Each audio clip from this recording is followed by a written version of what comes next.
Yan ako dati at ito ako ngayon. Kung gusto mo makuha yung looking model back physique at yung mga ginawa ko para makuha ko yung model looking back physique. Naalala ko dati, lagi ako, nai-insecure ako sa back ko kasi ang payat niya tignan, ang hina niya tignan, hindi siya attractive tignan. Yung tipong nahihiya ka mag-topless. Especially kapag mag-swimming kayo, pupunta kayo ng beach ng family mo, mahihiya ka talaga. Kasi makikita mo talaga sa likod ng lalaki o makikita mo sa likod mo kung nag-gym ka ba talaga or hindi. Yung likod ko nun is ang hina talaga tignan, walang ka-muscle-muscle, tapos ang laki ng love handle ko sa likod.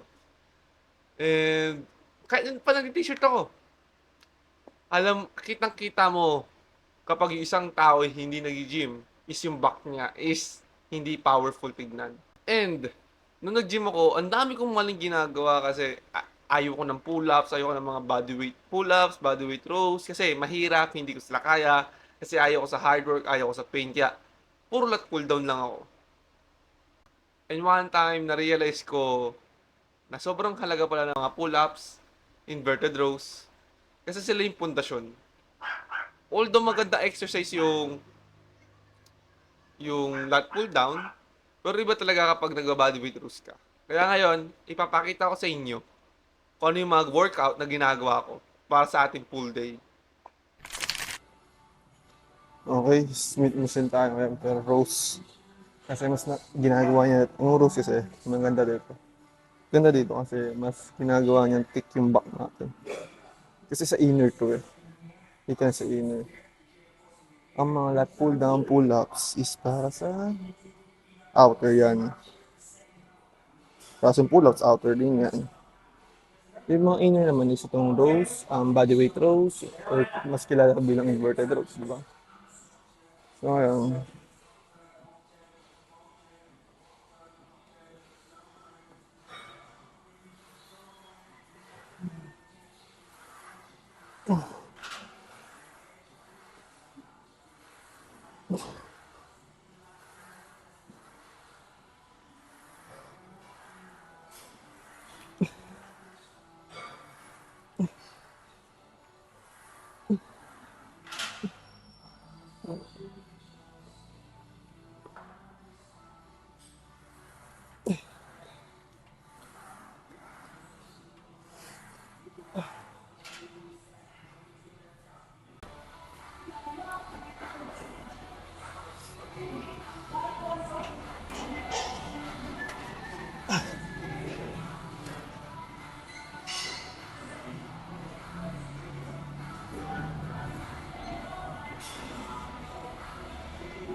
Ito yun.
Let's go for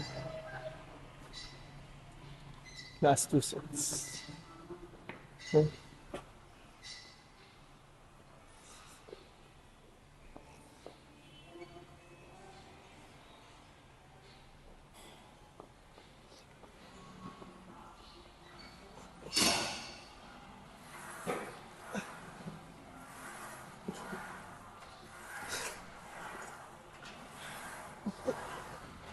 Hmm.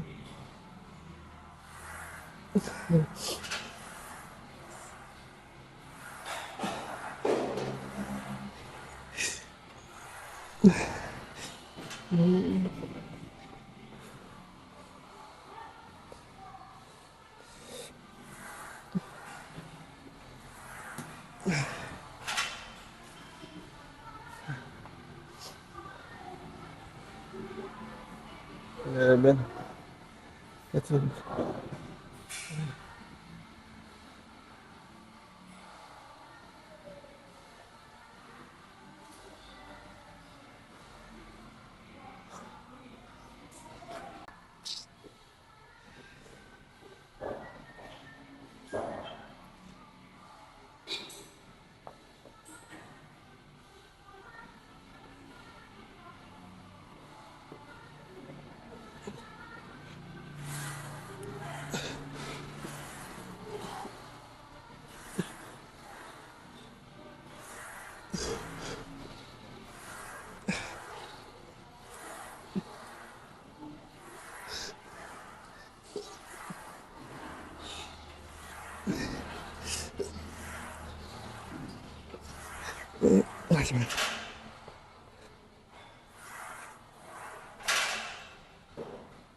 Ah,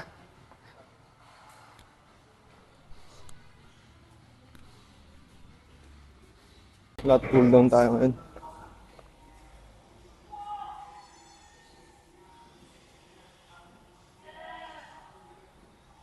Cool down tayo ngayon mga pare.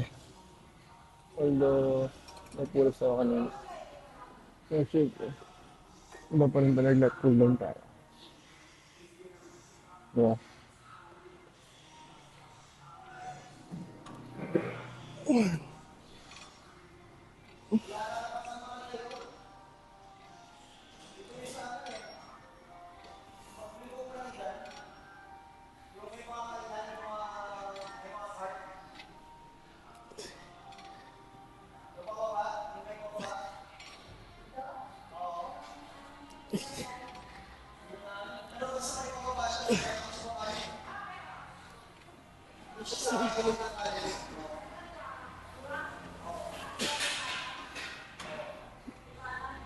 Isa rin kasi ito sa mga magandang workout para sa back natin. Napakalaga nito yung lat cool down ito. Isipin nyo pinagsama mo yung full box pa cool down. Wala pang powerful. It's you.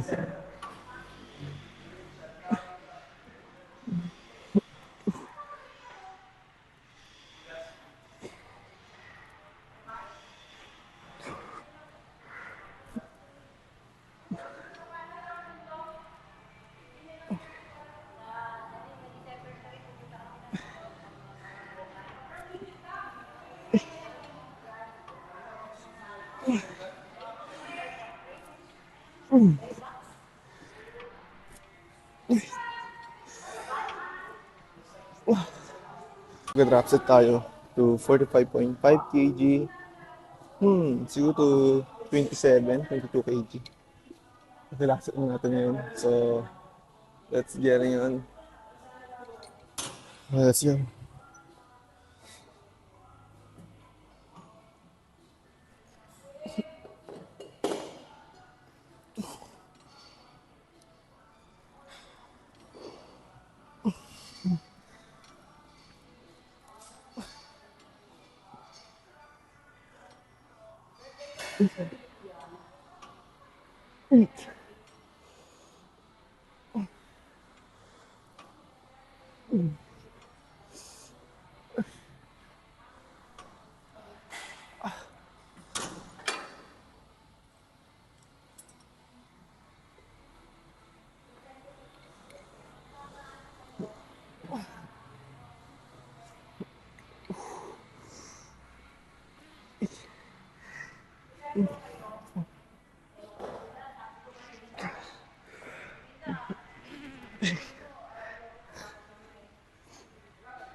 Eh,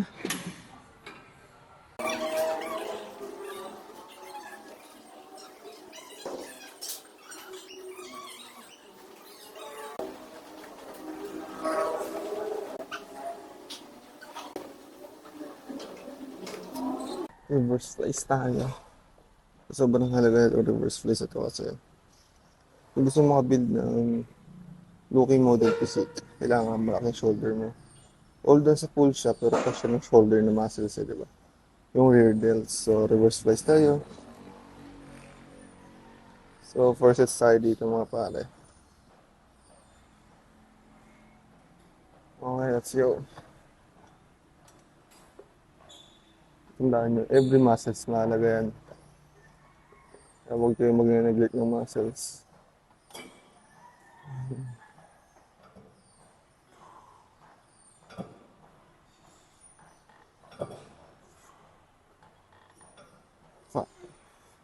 Five, six,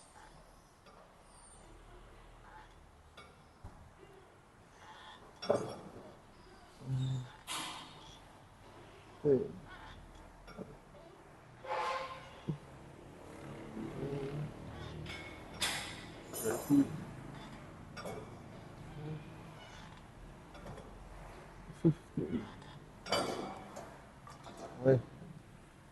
let's go. Then reverse slice tayo para makabuild ka ng rear delts. Yun. If sa gym na pinag-gyman nyo, meron namang reverse flies. I highly recommend na gamitin ko mag-reverse flies kayo para solid yung rear delts nyo. Hindi nyo neglect yun.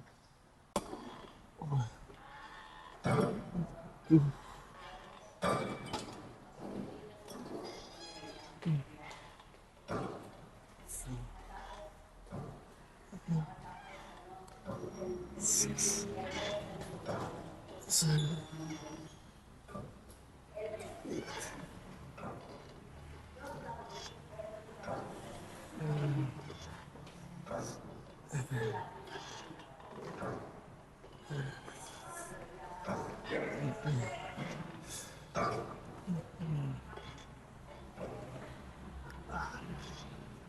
let's go.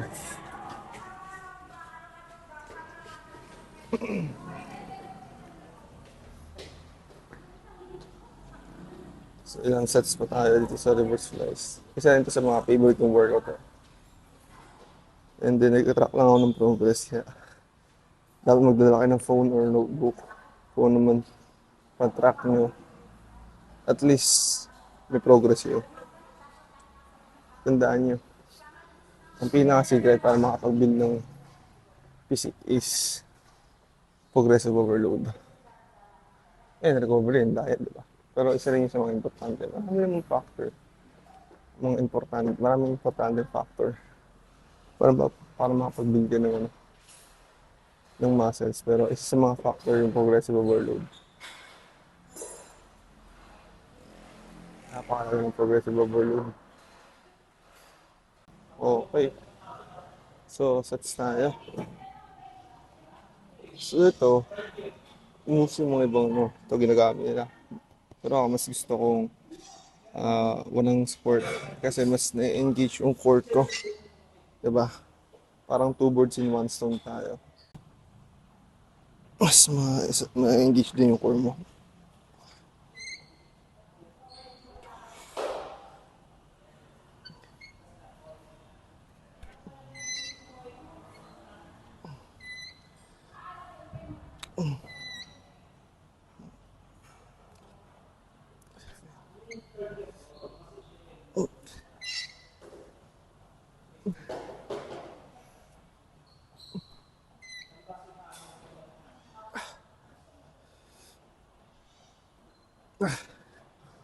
Okay. Let's go.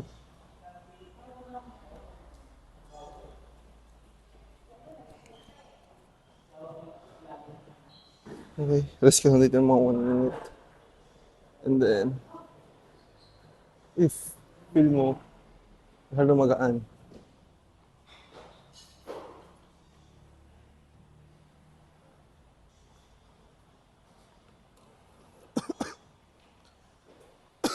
i-feel mo masyadong magaan. Of course, kailangan mo magdagdag, di ba? Kailangan mo umalis sa comfort zone mo.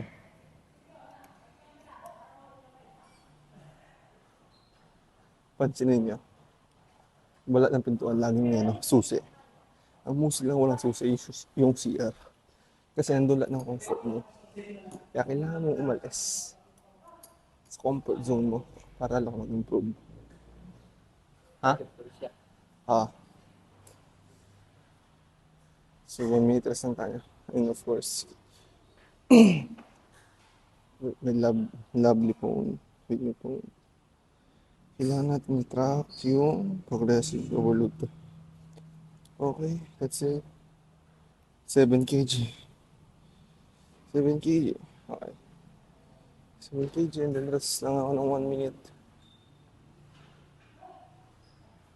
Di mo burnout yung muscle nyo. Siyempre, mas makapag-perform kayo ng ayos. Diba? Okay. As of now guys, it's 8 o'clock AM in the morning. And then mamaya, edit ko itong video na to. Same day upload tayo. And then, work ako sa business. Sobrang busy ng araw na to ngayon. Pero masaya. Okay. Pag nag-gym kami ng brother ko, laging morning. Hindi namin nag-gym ng hapon. Every morning namin lagi nag-gym. Diba? Okay.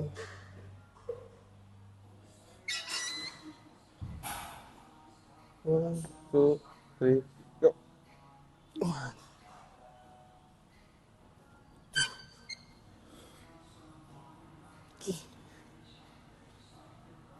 four,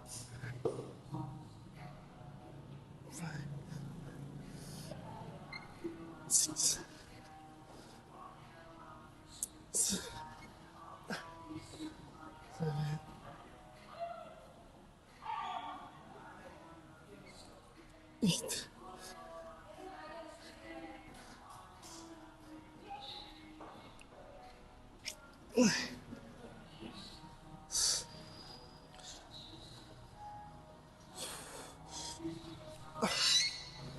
8, 9.